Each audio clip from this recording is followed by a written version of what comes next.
बात उस समय की है जब एक विधवा औरत खाना पकाने के लिए जंगल में लकड़ियां इकट्ठा कर रही थी। तभी उसने एक सूखी लकड़ी उठाई जिसके अंदर एक सांप का बच्चा छिपा बैठा था। इस बात से बेखबर औरत लकड़ियों के साथ सांप को भी अपने घर ले गई। घर जाकर उसने जैसे ही लकड़ियों को जमीन पर रखा तभी वो सांप बाहर निकल आया। औरत के पास एक पालतू बंदर भी था जो उसके साथ खेलने लगा। औरत ने सांप को देखा लेकिन उसे मारा नहीं क्योंकि उसके कोई बच्चे नहीं थे। शादी के कुछ दिन बाद ही उसके पति की मृत्यु हो गई और किसी तरह वह इस छोटी सी झोपड़ी में जिंदगी काट रही थी। फिर उसने सांप को पालने का फैसला किया। औरत उसे अपने बच्चे की तरह प्यार करती और भूख लगने पर गाय का दूध पिलाती। फिर ऐसे ही कुछ साल बीत गए और वो सांप अब बड़ा हो गया। फिर एक दिन वो सांप एक लड़के का रूप धारण कर लेता है। ये देख औरत समझ जाती है कि वो कोई साधारण सांप नहीं बल्कि एक इच्छाधारी नाग है। फिर एक दिन सांप ने औरत से कहा, आप मेरी शादी का प्रस्ताव राजा के समक्ष लेकर जाइए। ये सुन औरत बोली, बेटा ये तो असंभव है, राजा मेरी बात बिल्कुल नहीं सुनेगा। इस पर सांप ने कहा, माँ एक बार पूछने में क्या जाता है, मैं जानना चाहता हूँ कि राजा अपनी पुत्री की शादी मुझसे कराएंगे या नहीं। औरत बोली, ठीक है बेटा, मैं कल जाऊंगी। फिर अगले दिन वो महल की तरफ निकल पड़ी। थोड़ी देर चलने के बाद औरत महल पहुंच गई। जैसे ही उसने अंदर जाने का प्रयास किया तभी द्वारपालों ने उसे रोकते हुए कहा, आपको अंदर जाने की अनुमति नहीं है। जब तक राजा का आदेश नहीं होता कोई भी व्यक्ति महल के अंदर नहीं जा सकता। औरत बोली, बेटा राजा से बहुत जरूरी बात करनी है, कृपया करके मुझे जाने दें। उसके बार बार आग्रह करने पर द्वारपालों ने उसे महल के अंदर जाने दिया। औरत राजा के पास गई और कहा, मैं अपने बेटे के लिए आपकी पुत्री का हाथ मांगने आई हूँ और मैं ये भी पहले ही सुनिश्चित कर देती हूँ कि मेरा बेटा एक सांप है महाराज। ये सुनते ही राजा क्रोधित हो उठा। फिर सैनिकों ने औरत को घसीटते हुए ले जाकर महल से बाहर फेंक दिया। फिर वह दर्द के मारे कराहने लगी क्योंकि उसका एक हाथ टूट गया था। अब वो खुद को संभालते हुए किसी तरह घर लौटी और सांप बेटे को महल में हुई घटना के बारे में बताया। फिर उसने कहा, माँ तुम अपने हाथ की चिंता मत करो। तभी उसने मणि प्रकट की और बोला, मेरी माँ का हाथ अभी ठीक हो जाए। इतना कहते ही औरत का टूटा हुआ हाथ बिल्कुल पहले जैसा ठीक हो गया। सांप ने अगले दिन भी औरत को महल भेजा। इस बार भी राजा के सिपाही उसे महल से बाहर फेंक देते हैं। वो फिर एक बार जलील होकर और शरीर पर चोट लिए वापस घर लौट जाती है। इस बार भी सांप बेटे ने उसे ठीक कर दिया और एक बार फिर से औरत को महल जाकर राजा से शादी की बात करने के लिए कहा। वो घबरा गई और बोली, बेटे मैं बार बार जलील होने नहीं जा सकती और साथ ही मार पड़ती है सो अलग। माँ बस ये आखिरी बार आप चले जाइए, इसके बाद मैं दोबारा नहीं बोलूंगा जाने को। औरत फिर से एक बार राजा से कहती है, महाराज यहाँ आना मेरी मजबूरी है, बस आखिरी बार मैं आपसे पूछ रही हूँ, क्या राजकुमारी की शादी मेरे सांप बेटे से कराएंगे? फिर राजा ने कुछ देर विचार किया और मुस्कुराते हुए बोला, अगर राजकुमारी को ले जाना है तो अपने बेटे से कह देना, आज से ठीक 2 दिन बाद तुम्हारी झोपड़ी की जगह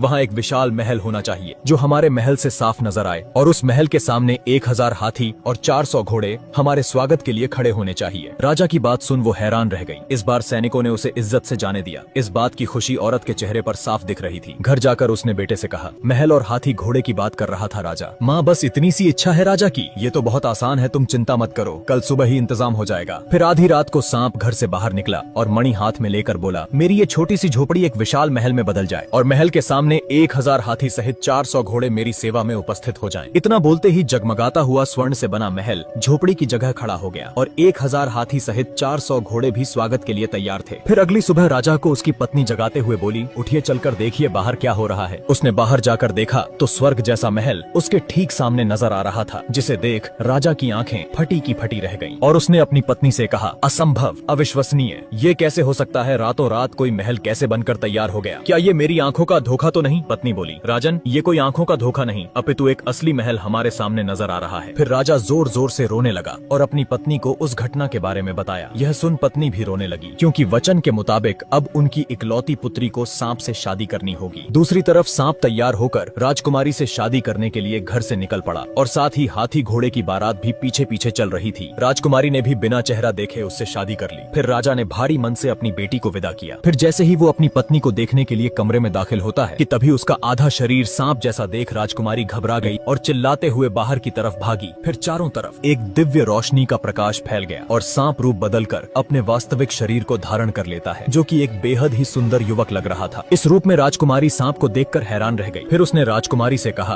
अभी जो हुआ इस घटना को तुम्हें गुप्त रखना है, ये किसी को मत बताना कि रात को मैं मनुष्य का रूप धारण कर सकता हूँ। फिर राजकुमारी ने इसका कारण पूछा। मुझे श्राप मिला है और उसके मुताबिक मेरी पत्नी ने अगर किसी को मेरी सच्चाई बता दी तो मुझे किसी अज्ञात जगह पर कैद कर दिया जाएगा और मैं इस संसार से हमेशा के लिए गायब हो जाऊंगा। राजकुमारी सहमति जताते हुए कहती है, ठीक है, मैं ये बात किसी को नहीं कहूंगी, मगर मैं तुम्हें किस नाम से पुकारूं? देव, देव नाम है मेरा, तुम मुझे इसी नाम से बुलाना। इधर राजा को अपनी बेटी की चिंता हो रही थी तो उसने एक सैनिक से कहा, जाओ और बिना किसी की नजर में आए मेरी बेटी का पता लगाओ, वो ठीक है या नहीं, कहीं उस सांप ने मेरी फूलों सी नाजुक बेटी को कोई नुकसान तो नहीं नहीं पहुंचाया। फिर अगले दिन सैनिक सांप के महल में चुपचाप घुस जाता है और जब उसने छुप कर देखा तो राजकुमारी उसे ठीक हालत में नजर आई। फिर वो महल जाकर राजा और रानी से कहता है, राजन आप चिंता न करें, राजकुमारी वहाँ बिल्कुल ठीक है। राजा को तनिक भी उम्मीद नहीं थी कि ये सुनने को मिलेगा और वो अभी भी संतुष्ट नहीं था। अब 2 दिन बाद राजा ने एक पत्र लिखा जिसमें वो अपने सांप दामाद और बेटी को भोज के लिए आमंत्रित करता है। जब राजकुमारी अपने पति के साथ मायके आती है तब माँ ने इशारों में कहा, मेरी बच्ची हमने बहुत गलत किया है तुम्हारे साथ, तुम्हें कितना दुख झेलना पड़ रहा है हमारी वजह से। माँ ये आप क्या कह रही हैं? मैं अपने पति के साथ बहुत खुश हूँ, बल्कि ये तो मेरा सौभाग्य है कि मुझे ऐसा जीवन साथी मिला। अब 1 महीना बीत गया और नगर में एक व्यापारी के घर शादी थी। उसने राजा और राजकुमारी को समारोह में आमंत्रित किया तो सांप ने कहा, मेरी प्यारी पत्नी तुम पहले जाओ, मैं सूरज ढलते ही इंसानी रूप में वहाँ आ जाऊंगा। मैं तुम्हें फिर से याद दिला दूं,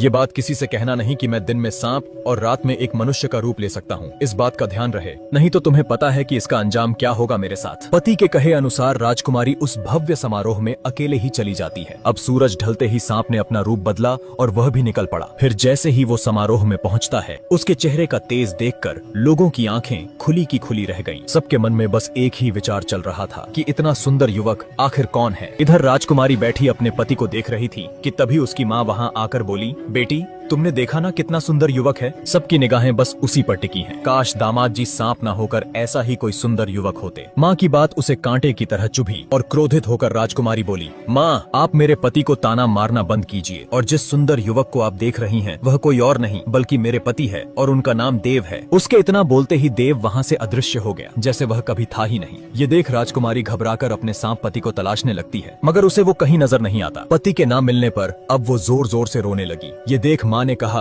मेरी बच्ची तुम रो क्यों रही हो? आखिर ऐसा क्या हो गया? मुझसे बहुत बड़ी भूल हो गई माँ, जो मैंने आपको उनकी सच्चाई बता दी, मगर अब कुछ नहीं हो सकता। मेरे पति मुझे छोड़कर हमेशा के लिए जा चुके। बेटी फिर तो ये सारा दोष मेरा है, न मैं दामाद जी की बुराई करती और न तुझे कुछ कहना पड़ता। राजकुमारी बोली, मैं अपने पति से बहुत प्यार करती हूँ, चाहे वो कहीं भी हो, मुझे उन्हें ढूंढना ही होगा। फिर अगली सुबह राजकुमारी सफर के लिए जरूरी सामान लेकर पति की तलाश करने घर से निकल पड़ी। अब 4 दिन हो गए राजकुमारी भूखी प्यासी बिना रुके चलती रही। जंगल में न जानवरों का डर न कमजोर शरीर उसके इरादे को तोड़ पाया। थकान से चूर हुई वो एक जंगल से गुजर रही थी कि तभी उसके सामने एक बूढ़ा व्यक्ति आया और कहा, तुम्हें उत्तर दिशा में जाना चाहिए, वहाँ तुम्हें इंद्रदेव मिलेंगे, अब वही तुम्हारे पति के बारे में कुछ बता पाएंगे। राजकुमारी उत्तर दिशा की तरफ चल पड़ी और कुछ देर चलने के बाद वो इंद्रदेव के पास पहुँच गई। फिर उनसे पूछा, हे प्रभु मैं अपने खोए पति को ढूंढ रही हूँ, क्या आप जानते हैं कि वो मुझे कहाँ मिलेंगे? यहाँ से थोड़ी दूरी पर समुद्र है, वहाँ जाकर समुद्र के देवता वरुण देव से पूछना, मुझे पूरा विश्वास है उन्हें जरूर मालूम होगा कि तुम्हारे पति कहाँ हैं। अब राजकुमारी समुद्र की दिशा में चलने लगी। क्या जंगल और क्या पहाड़, चाहे चिलचिलाती धूप हो या मूसलाधार बारिश, ये सब सहते हुए 3 दिन के बाद वो आखिरकार समुद्र किनारे पहुंच गई। फिर हाथ जोड़ उसने समुद्र देव को पुकारा। उनके आते ही राजकुमारी ने रो रो कर अपने पति के बारे में बताया, कैसे वह एक पल में ही कहीं गायब हो गए। प्रभु अब तो कई दिन बीत गए उन्हें गायब हुए। मैं आपसे विनती करती हूँ कि कृपया कर मुझे एक बार उनका पता बता दें, नहीं तो मैं उनकी तलाश करते हुए अपने प्राण त्याग दूंगी। ये सुन वरुण देव बोले, तुम्हें प्राण त्यागने की कोई आवश्यकता नहीं है, तुम्हारे पति सही सलामत हैं, लेकिन वे समुद्र के उस पार दूसरे छोर पर जंगलों के बीच एक खूंखार चुड़ैल के कब्जे में हैं, जो आत्माओं से सौदा कर उन्हें छलपूर्वक अपना गुलाम बना लेती है। इस पर राजकुमारी कहती हैं, चाहे वो कितनी ही ताकतवर चुड़ैल क्यों न हो, मैं वहाँ जाऊंगी और उसके चंगुल से अपने पति को छुड़ाकर वापस लेकर आऊंगी। बस आपसे इतनी ही गुजारिश है, मुझे समुद्र पार उस जगह तक पहुँचा दें। तुम्हारी यही इच्छा है तो ठीक है, मैं तुम्हें वहाँ ले जाऊंगा। फिर उन्होंने एक मछली का रूप धारण किया और राजकुमारी उनके पीठ पर बैठ गई। अब वे तूफान की रफ्तार से तैरते हुए बस कुछ ही क्षणों में समुद्र पार कर दूसरे छोर पे राजकुमारी को पहुंचा दिया। अब जैसे ही वो एक पेड़ के नीचे आराम करने बैठी कि तभी एक भयानक हंसी उस जगह गूंजने लगी। फिर पल भर में ही चुड़ैल राजकुमारी के सामने प्रकट हुई। वो भागती उससे पहले ही चुड़ैल ने उसे पकड़ लिया और उठाकर अपने साथ ले गई। जब वो राजकुमारी को अपने घर लेकर आई, वहीं पिंजरे में कैद देव ने अपनी पत्नी को तुरंत पहचान लिया। राजकुमारी ने भी उसे देख लिया था, मगर वे दोनों ही खामोश रहे। अब चुड़ैल कहती है, तुम यहीं रहना, मैं शिकार करने जा रही हूँ, अगर कहीं भागने की कोशिश की तो मैं तुम्हें कच्चा खा जाऊंगी। इतना बोलकर वह चली गई। उसके जाते ही राजकुमारी ने अपने पति को कैद से बाहर निकाला और एक दूसरे के गले लग गए, मगर चुड़ैल गई नहीं थी। उसने छुपकर सब कुछ देख लिया। फिर वह मन ही मन सोचने लगी, मुझे पहले ही संदेह था कि ये दोनों पति पत्नी हैं। जब वह शिकार करके वापस लौटी तो उसने दोनों को पेट भर के हिरण का मांस खिलाया ताकि वह बाद में उन्हें स्वाद लेकर खा सकें। अगले दिन चुड़ैल ने राजकुमारी से कहा, मैं बाहर जा रही हूँ, जब मैं वापस लौटूं तो मुझे इंसानी मांस पका हुआ चाहिए। ध्यान रहे अगर तुमने बात नहीं मानी तो मैं तुम दोनों में से किसी एक को खा जाऊंगी।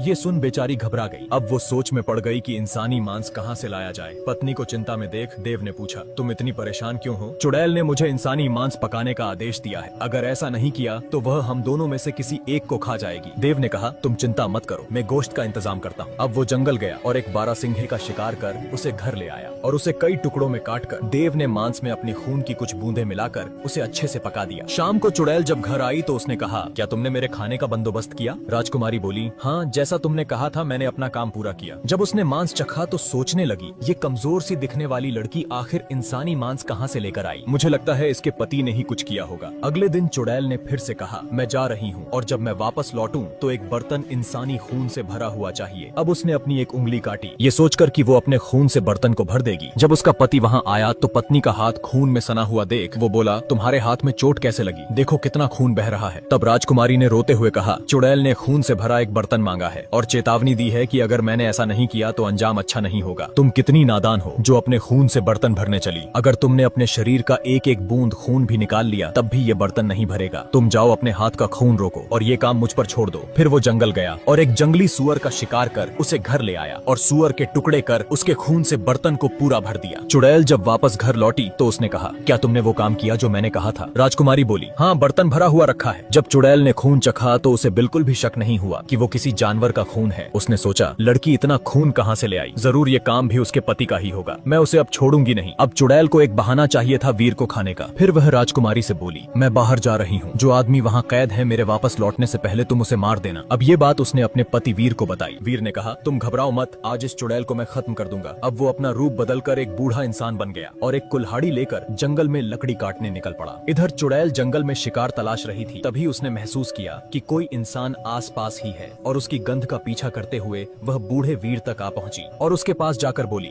ए बूढ़े इंसान, तुझे डर नहीं लग रहा जो तू मेरे जंगल से लकड़ियां काटने की गुस्ताखी कर रहा है? इसके लिए मुझे क्षमा करे, मैं तो बस एक जवान लड़के के लिए ताबूत बना रहा हूँ। चुड़ैल ने पूछा, आखिर कौन था वो जिसकी मृत्यु हुई? था एक नौजवान जिसकी पत्नी ने ही उसे चाकू से मार दिया। ये सुनकर चुड़ैल बहुत खुश हुई। उसने सोचा, आखिर लड़की ने खुद की जान बचाने के लिए अपने पति को मार दिया। लगता है मुझसे गलती हो गई, ये ताबूत मैंने उसके कद से छोटा बना दिया, अब मुझे दूसरा बनाना पड़ेगा। तभी चुड़ैल बोली, मैं इसमें लेट कर देखती हूँ क्योंकि वो मेरे ही कद का था, मैं उसे जानती थी। जैसे ही वो उसमें लेटी, वीर ने तुरंत ताबूत को बंद कर उसमें आग लगा दी। देखते ही देखते चुड़ैल ताबूत के साथ जलकर भस्म हो गई। अब वीर श्राप से मुक्त होकर अपनी पत्नी के साथ वहाँ से चला गया।